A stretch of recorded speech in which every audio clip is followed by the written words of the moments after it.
Gotta see. That would be great, but I don't want to fill it. What? Don't know. Nothing. I do.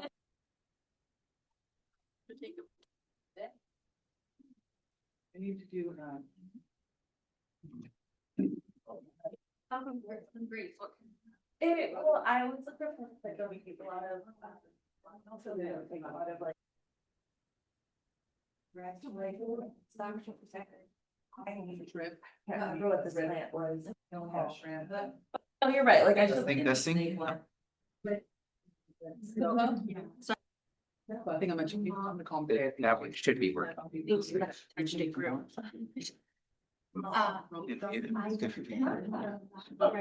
was like, I know you said you were gonna cut it, but I didn't think he. Doing. So the people on Zoom, can you hear us? Whatever one you want. Yeah. Oh, yeah. I left him out of my back. You guys need a marker? No, we don't. Yeah. Yeah, there's more into there. Thank you. Thank you guys. It is, and I ended up looking through there.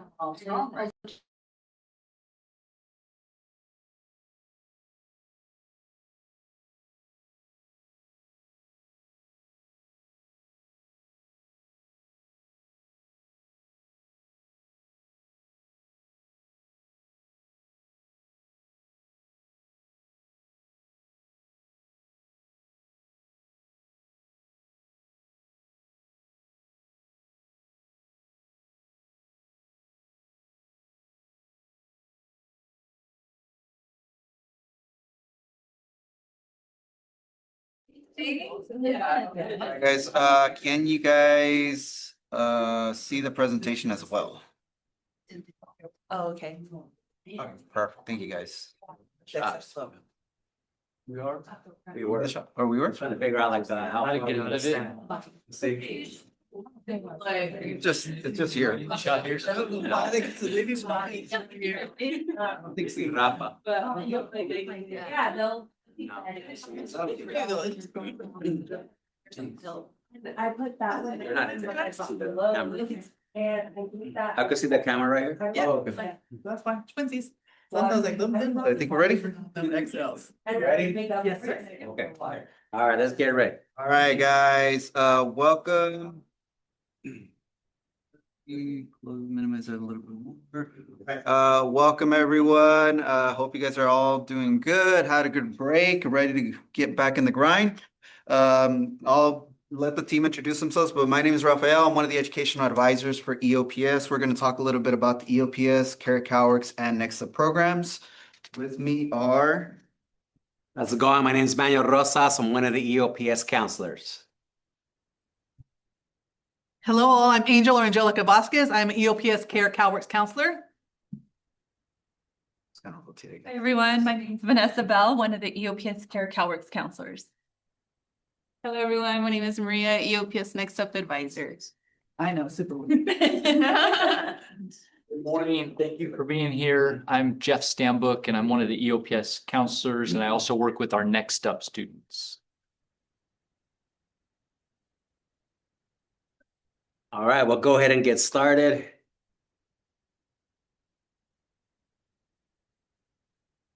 All right, a little bit of history about EOPS. So I could tell you that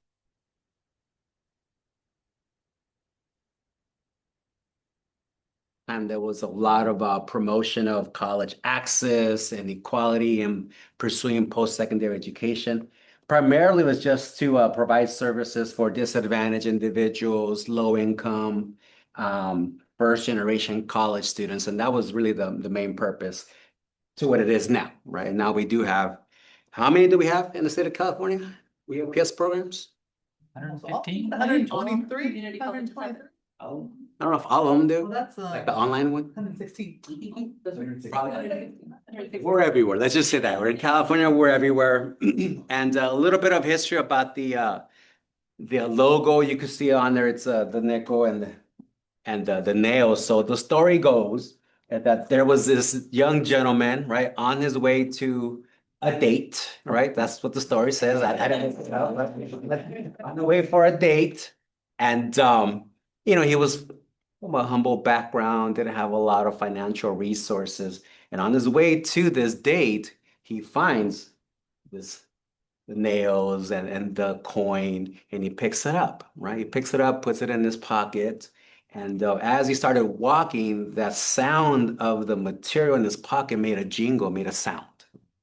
And that sound gave him a little bit more confidence. He was walking straight, chest up. He felt like, I'm the man.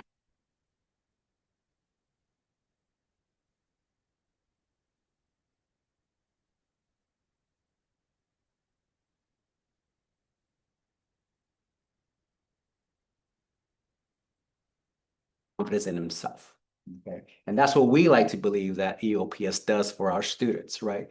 During the case management style of counseling that we have in our contacts, in the field trips, in the intrusive counseling, in all of the appointments that we have, that's what we would like to believe that we provide them is the confidence to succeed. It's not a guarantee, of course, but we do provide them the tools to do that. And that's the background of the logo for us. Cool. Yes. Step in real quick.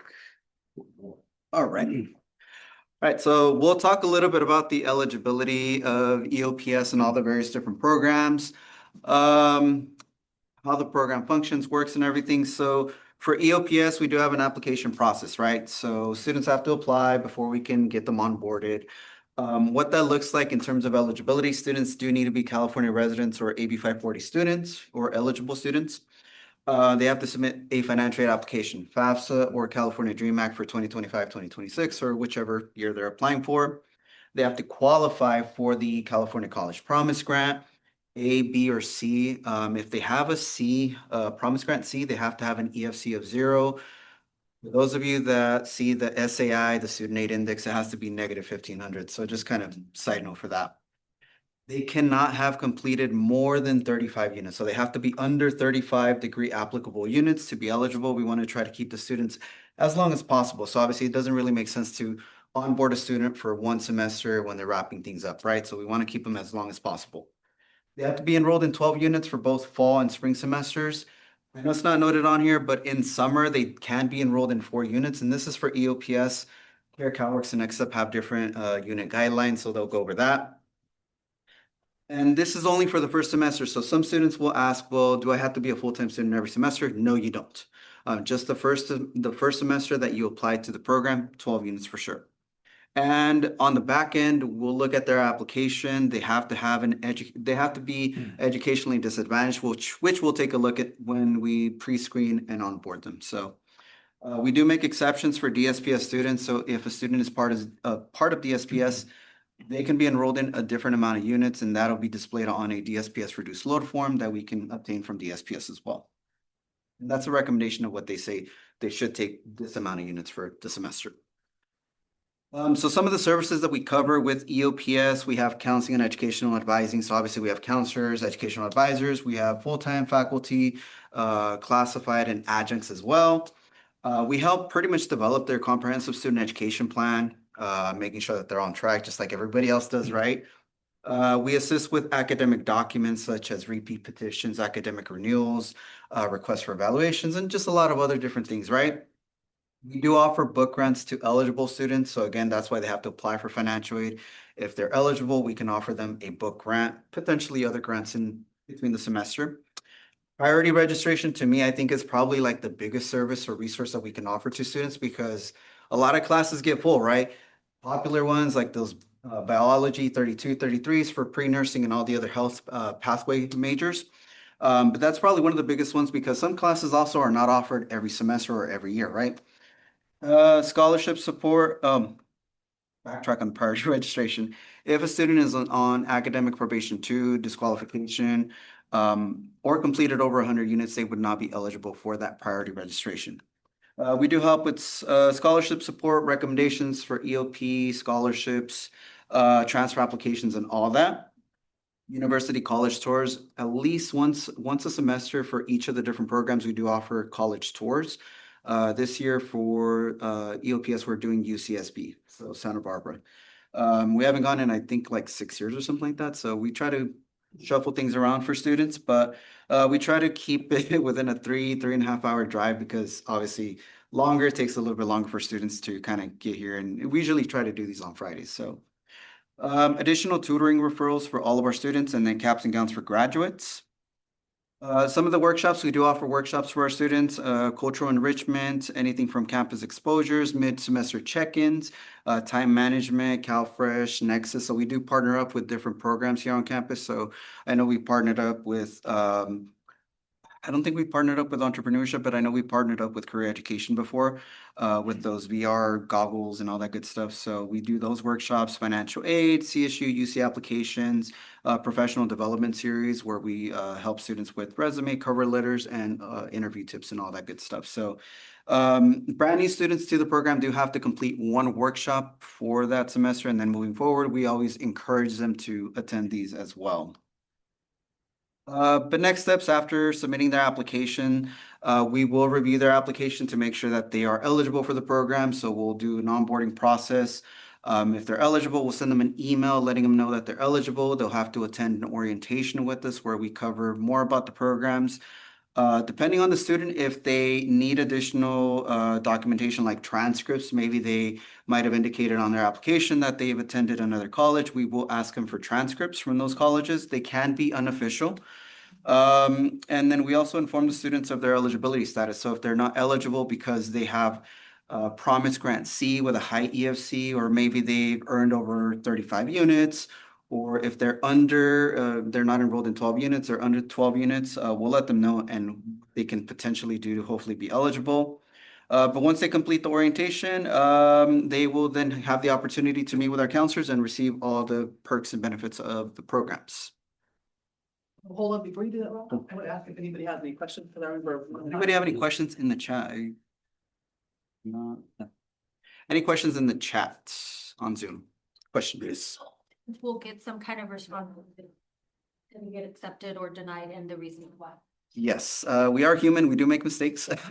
It's happened, but yeah, all students will get notification letting them know if they're eligible, if they're not eligible, why, and if there's a way for them to become eligible. Not all students can go from not eligible to eligible. It just depends. But yes, they all get notification.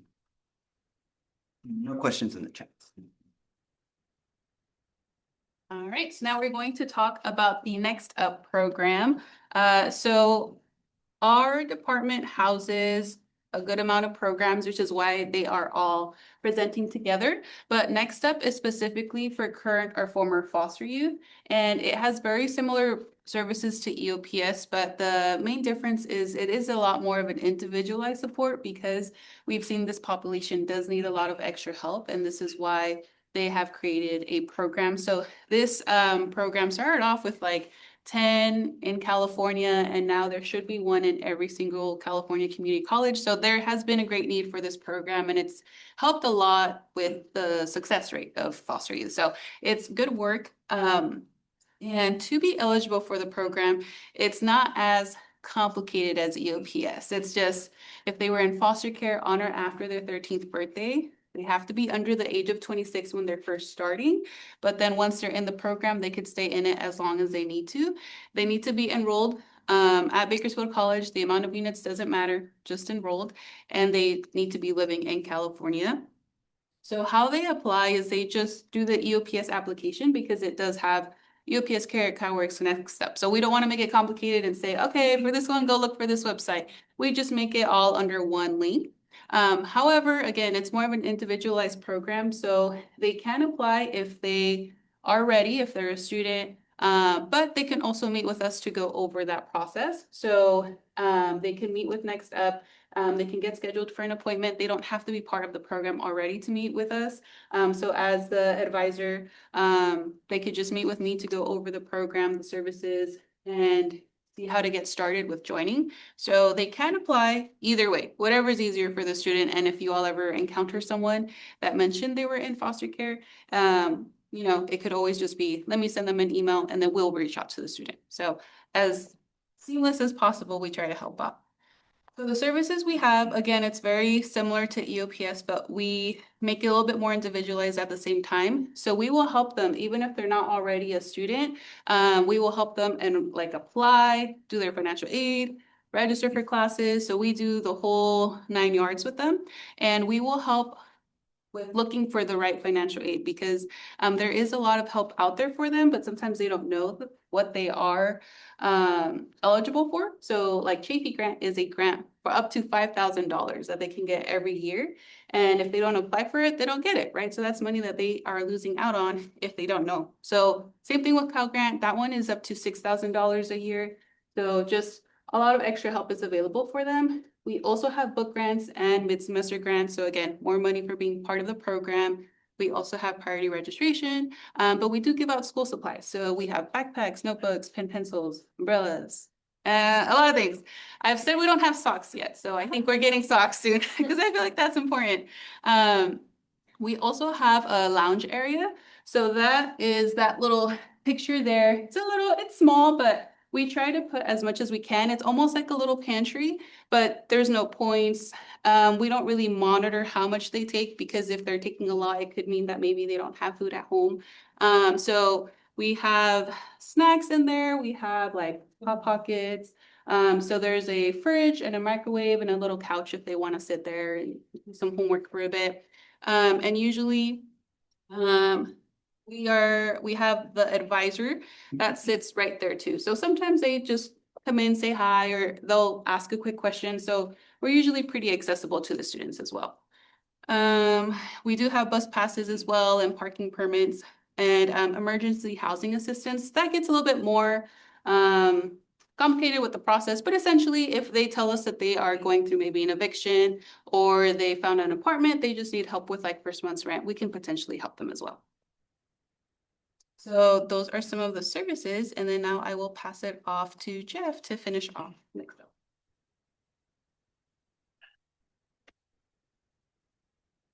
As Maria mentioned, the former foster youth need a lot of support. And for that reason, we connect with other organizations. Some of the organizations here refer students to us. And then there are other ones where our students can go for that support away from campus. The one that I really want to highlight is the Dream Center. We send an ed advisor, which has been Maria, over there on Thursdays. She spends the entire day there.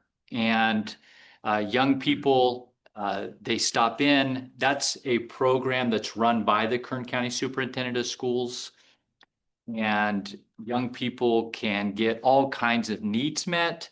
But while they're there, they can also stop, have a conversation with our ed advisor, who will guide them through the process of onboarding here at BC, getting set up with the schedule, or if they're already here as students, getting help with that. And then there are some events listed that we partner with other people in making those happen. We all know that college students are more successful. They find connection. So here are some examples of things that we've done to allow the NextUp students to make those connections. So we do an open house or a check-in. We try to do something during holidays. We, of course, celebrate our graduates, and we take university trips. And that's all for NextUp. Any questions about NextUp? In the chat and the chat. We'll have questions at the end too, but just in case as we go.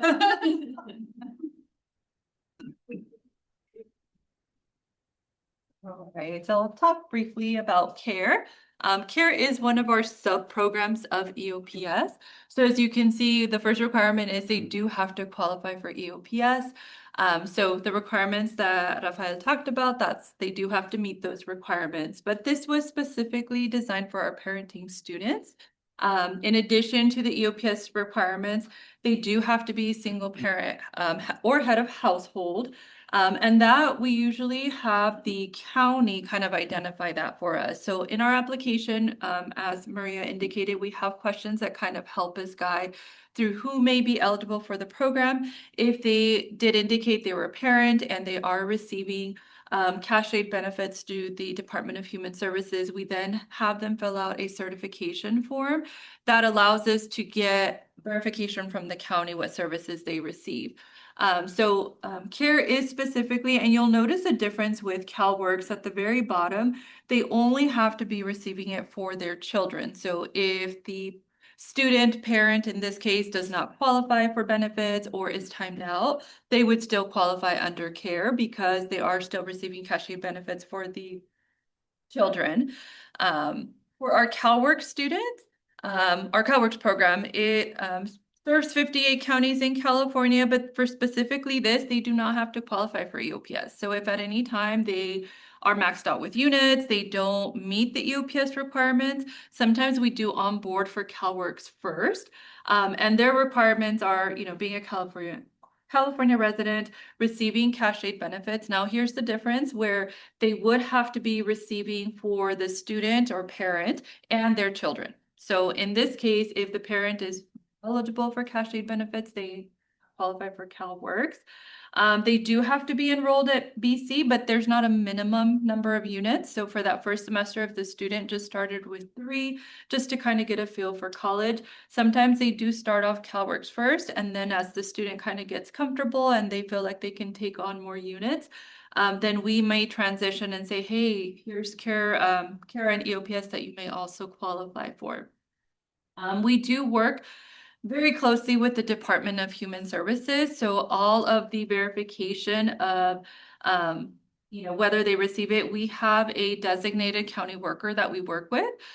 We have had students that are not from Kern County, but because they are taking classes here. So we have worked with sometimes LA County, and we work directly with their assigned worker to just get the verification of benefits in this case. But our goal for both programs is really just getting our students, especially our parenting students, access to the services. We do accommodate to be able to meet with students virtually. Sometimes that works a lot better for our parenting students.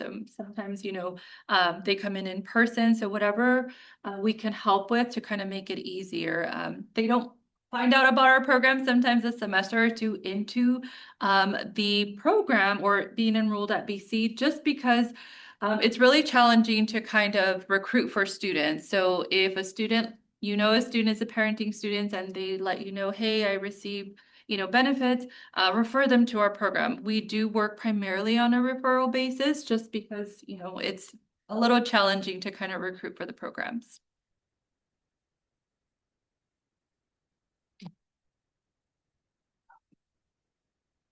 Hello again, everyone. It's me, Angel or Angelica. So Vanessa has just told you about how to become a CARE or CalWORKs student. Now, these are some of the services that we offer once you are a part of the CARE CalWORKs program. So CARE CalWORKs programs, like all of our other programs, they will get book grants. So we don't double dip into book grants. We give one book grant. So if they're a part of all these programs, we give them the book grant that's going to be the most, depending on which program they are a part of, okay?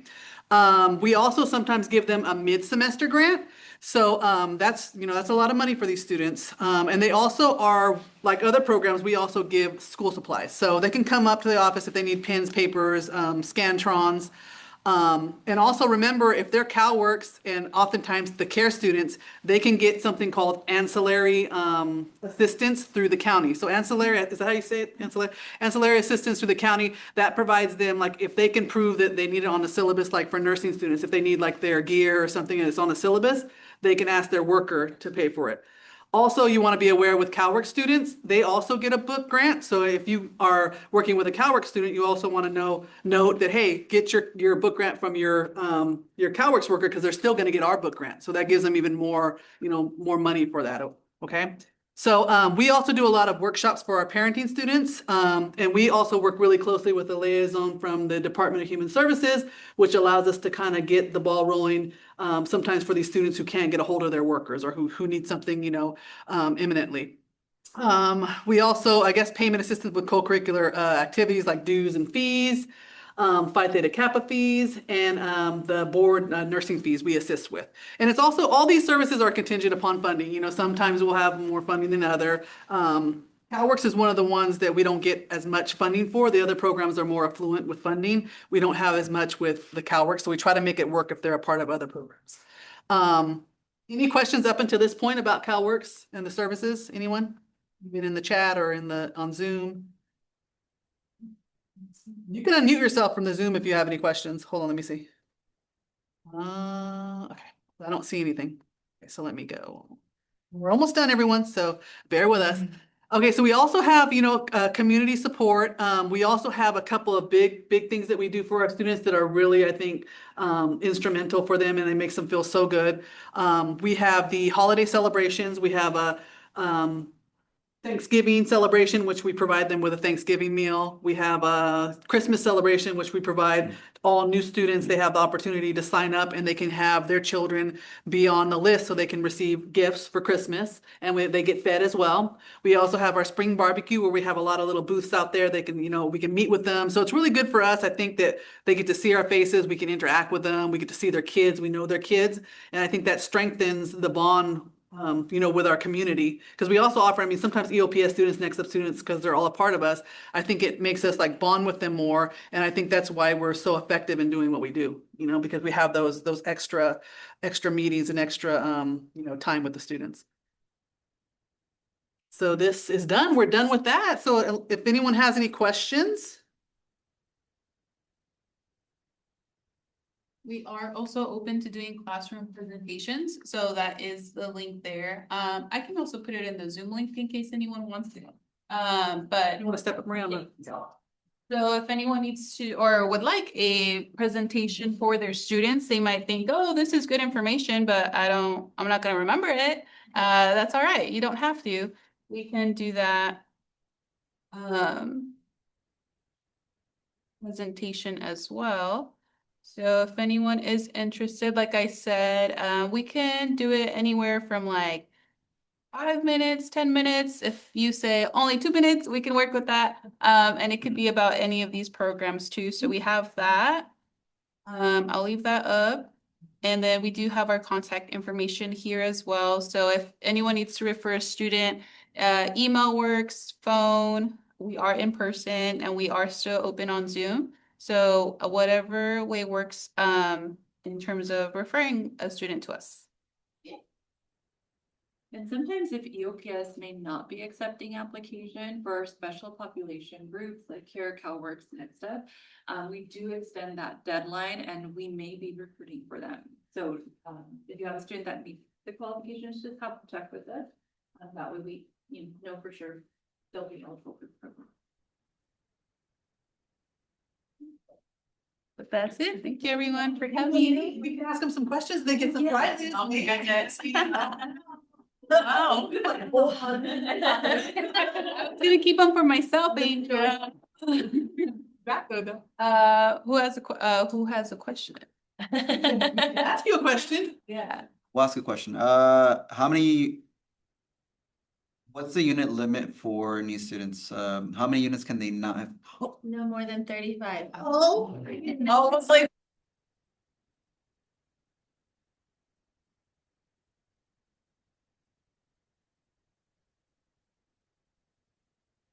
Beautiful spot.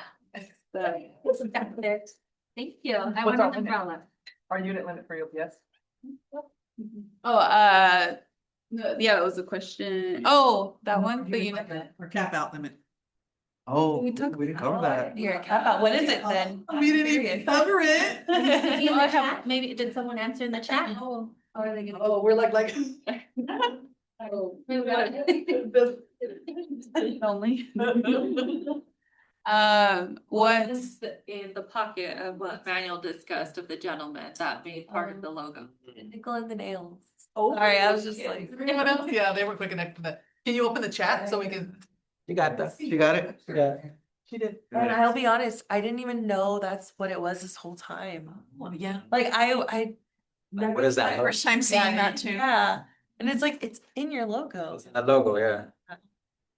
Oh. Help yourself to a prize. We're that coin in that little thing and they were giving them. Exactly. Here are the jingle. Or the jingle in your pocket. Blank. Yes. I see John in the chat, you. Had good stuff. I would say important. Question. that's the next sub question. It will rain at some point. Or leave my son. Or put his son.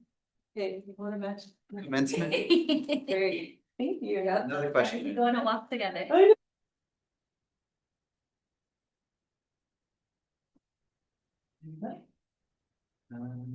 Well, you had mentioned that it wasn't answered the unit limit for, I Yes. forget which program you were.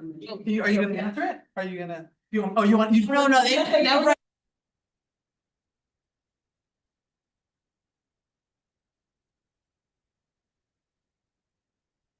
Oh.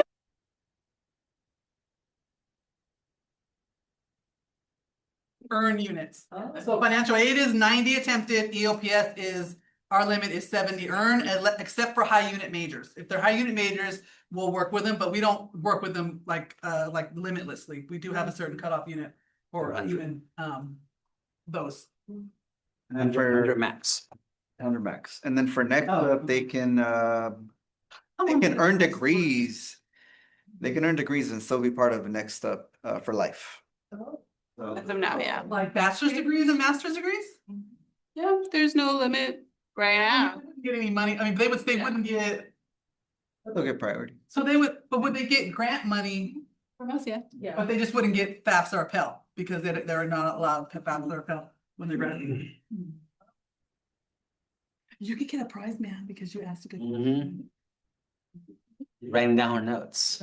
So you said eligible for life even if they've gotten other degrees, but they still need to meet the 26 and under age limit? No, they're former students. They're, So once they're enrolled, like once they're part of NextUp, the age limit doesn't really come into Oh. effect anymore. It's just when they're initially trying to. Yeah. Yes. Oh, okay. If they were originally and then they went off and got a degree and then decided to come back. Yeah. Okay, gotcha. Mhm.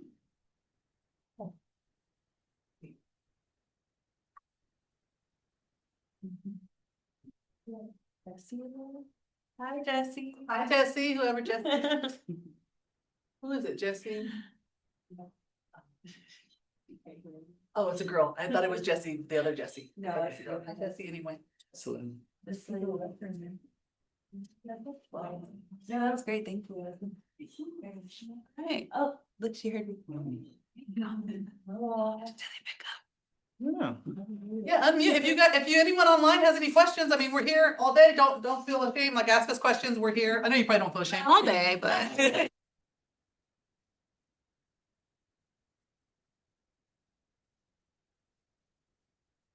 I would put this on for my dog then, be like. Yeah. Keep her watching, we're engaged. All right, I think I'll end the Zoom if there's no more questions. Bye, everyone. Thank you all for so much. Yeah.